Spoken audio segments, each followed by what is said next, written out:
అల్లు శ్రీనివాస్ ప్రారంభోత్సవ కార్యక్రమానికి ఆహ్వానించి ఇంత మంచి కార్యక్రమాన్ని ఏర్పాటు చేసి దేశంలోనే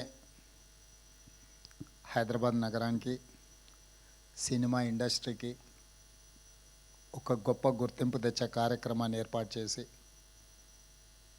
నాతో పాటు డాల్బీ సంస్థకు సంబంధించిన మాథూర్ గారు, యువ మిత్రులు అల్లు అర్జున్ ఈ కార్యక్రమాన్ని ఏర్పాటు చేసి అల్లు రామలింగయ్య గారి వారసత్వాన్ని కొనసాగించే విధంగా వారి జ్ఞాపకాలను ఎప్పుడూ తెలుగు ప్రజలకు, సినిమా అభిమానులకు గుర్తుండే విధంగా అల్లు అరవింద్ గారు ఇంత గొప్ప కార్యక్రమాన్ని చేపట్టడాన్ని మనస్ఫూర్తిగా వారిని, వారి కుటుంబ సభ్యుల్ని అభినందిస్తున్నాను. ప్రాథమికంగా నేను సినిమా అభిమాని. సినిమా పరిణామ క్రమం black and white, techno colours, Eastman colour, 70mm, Dolby, VFX ఇట్లా సాంకేతికంగా చాలా వేగంగా మన దేశము సినిమాలో అభివృద్ధిని సాధిస్తున్నది. యాదృచ్ఛికంగా ఈరోజు ఉదయమే నెట్ఫ్లిక్స్ జిసిసి సెంటర్ని కూడా ఈరోజు నేను ప్రారంభించడం జరిగింది. అక్కడ కూడా నేను ఈ అంశాలను ప్రస్తావించిన. ఒక బాహుబలి, ఒక కల్కి, ఒక అరుంధతి డిజిటల్లీ సౌండ్ అంటే ప్రేక్షకులను కట్టిపడేసే విధంగా సాంకేతిక నైపుణ్యంతో సినిమా తీసినా దాన్ని ప్రదర్శించడానికి థియేటర్లు లేకపోతే ఆ సాంకేతిక నైపుణ్యం అనేది మనకు నిరుపయోగం అవుతుంది. 3D మూవీస్ అయినప్పుడు షార్క్ ఇట్లాంటి మూవీస్ వస్తే చాలా వింతగా ఆ కాలంలో చూసేవాళ్ళం.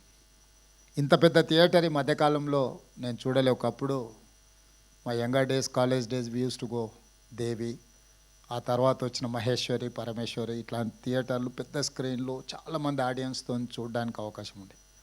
గోయింగ్ ఫార్వర్డ్ చిన్న థియేటర్లు, మల్టీప్లెక్స్ రావడము, 60 మంది, 100 మందితో, 200 మందితో సినిమా చూడడము, ఆ ఫీల్ అనేది మిస్ అయిపోయినాం. ఇప్పుడు మళ్ళీ ఈ డాల్బీ థియేటర్ ఐ థింక్ మరి 500 సిట్టింగ్ కెపాసిటీ, 700 సిట్టింగ్ కెపాసిటీ ఉండొచ్చు అనుకుంటున్నాను. ఇది ఇంతమందిలో కూర్చొని సినిమా చూస్తే ఆనందమే వేరు. ఎందుకంటే ఆడియన్స్ యొక్క రియాక్షన్ అనేది we can feel directly.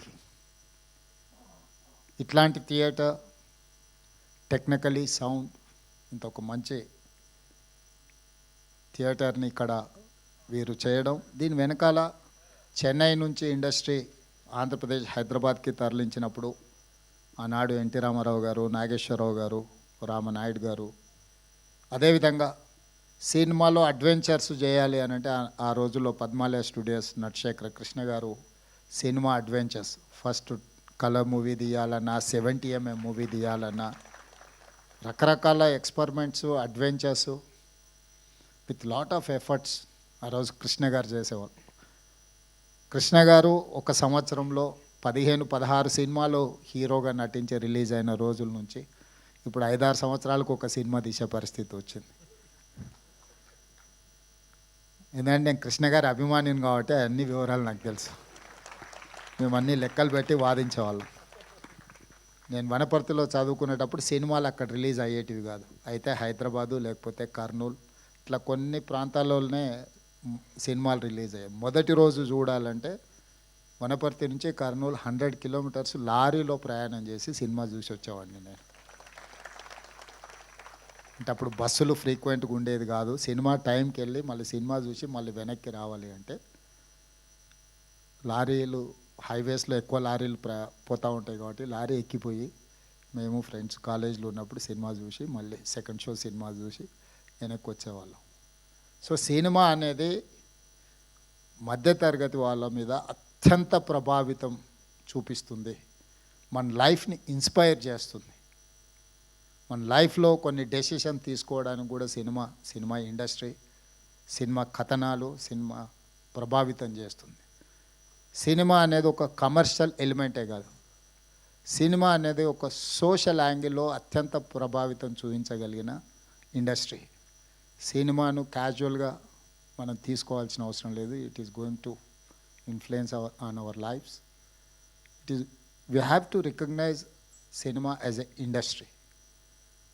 Telangana రాష్ట్ర ప్రభుత్వం ఐటీ, ఫార్మాతో పాటు సినిమా ఇండస్ట్రీని కూడా ఒక గొప్ప పరిశ్రమగా తెలంగాణ రాష్ట్రాన్ని అభివృద్ధి చేసే దాంట్లో దీన్ని ఒక భాగస్వామ్యం చేయాలనేది మా ఆలోచన.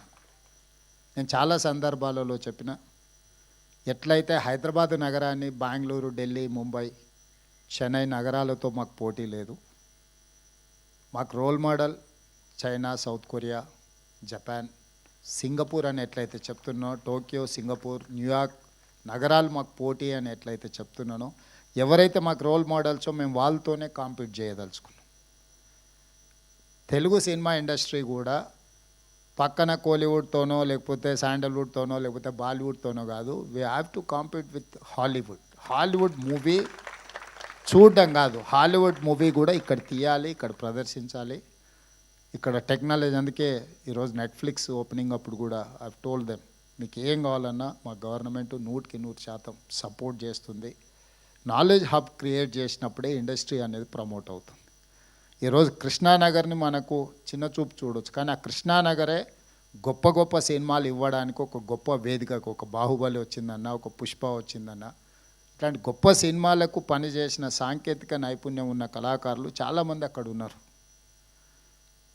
ఈ ఇండస్ట్రీని తెలంగాణ రాష్ట్ర ప్రభుత్వం గుర్తించడమే కాకుండా ఈ ఇండస్ట్రీ పెరగడానికి అవసరమైన అన్ని సహకారాలు అందించడానికి ఈరోజు తెలంగాణ రాష్ట్ర ప్రభుత్వం సంసిద్ధంగా ఉంది.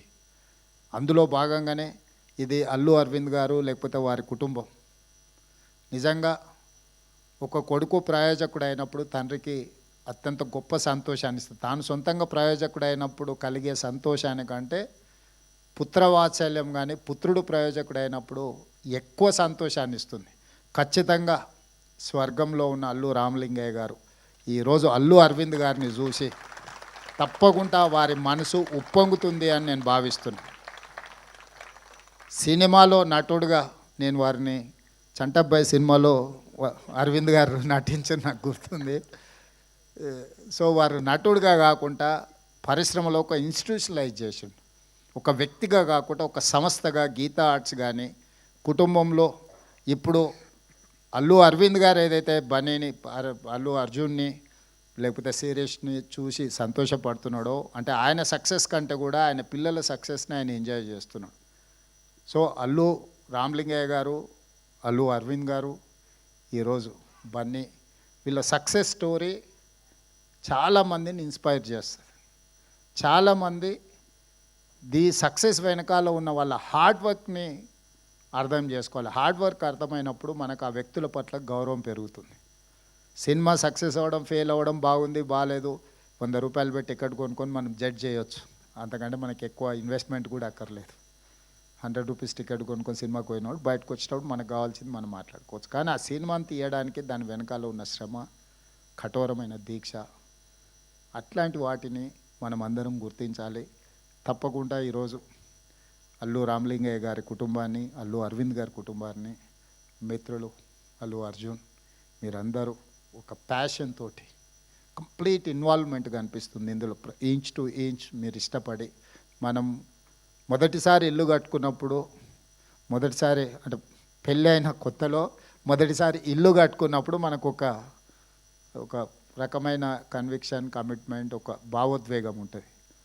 ఈరోజు ఈ థియేటర్ పనితనంలో అల్లు అరవింద్ గారిని చూపిస్తూ డైరెక్టర్స్ గురించి కానీ వీళ్ళందరి గురించి చూపించినప్పుడు ఇంచ్ టు ఇంచ్ ఆయన ఇష్టపడి కట్టుకున్నది వారి మాటల్లోనే ఆ ఆనందం కనిపిస్తుంది. నాకు సమాచారం చెప్పడానికంటే కూడా తను పడ్డ శ్రమ ఈరోజు ఇక్కడ మన అందరం వచ్చి చూడడం ద్వారా మనం అది చూసే దాంట్లో మన కళ్ళల్లో ఒక మెరుపు కనిపిస్తే వారు చాలా సంతోషపడుతున్నారు. ఎందుకంటే నేను నిజంగా కష్టపడ్డది ఈరోజు దీనికి ఒక గుర్తింపు వచ్చింది. సో డెఫినెట్గా ఈ డాల్బీ థియేటర్ దేశంలోనే మన రాష్ట్రానికి, మన నగరానికి పేరు తెస్తుంది. ప్రభుత్వం వైపు నుంచి సంపూర్ణమైన సహకారాన్ని అందిస్తాం. భవిష్యత్తులో అల్లు అర్జున్ ఇంకా రాణించాలి. పాన్ ఇండియానే కాదు హాలీవుడ్లో కూడా రాణించాలి, అంటే అక్కడికి కూడా రీచ్ అవ్వాలి మన సౌండ్. మనం ఇప్పటి వరకు తెలుగులో సినిమా తీస్తే హిందీ సినిమాతో పోటీ పడమని చెప్పుకునే వాళ్ళు కలెక్షన్స్లో.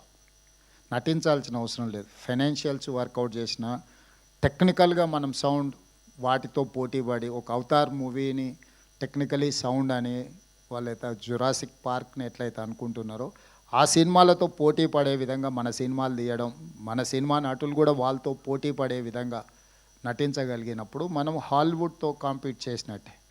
మన లాంగ్వేజ్ బ్యారికేడ్స్ అనేది పోయింది. ఇప్పుడు లాంగ్వేజ్ అనేది పెద్ద ఇష్యూయే కాదు, ద టాలెంట్ ఈజ్ ఇష్యూ. ఆ టాలెంట్ ఆ స్థాయిలో మన వాళ్ళు రాణించాలని మరొక్కసారి అల్లు అరవింద్ గారిని మనస్ఫూర్తిగా అభినందిస్తూ మీ అందరి దగ్గర సెలవు తీసుకుంటున్నాను. Thank you sir, thank you so much. మీలో నా సినీ అభిమానం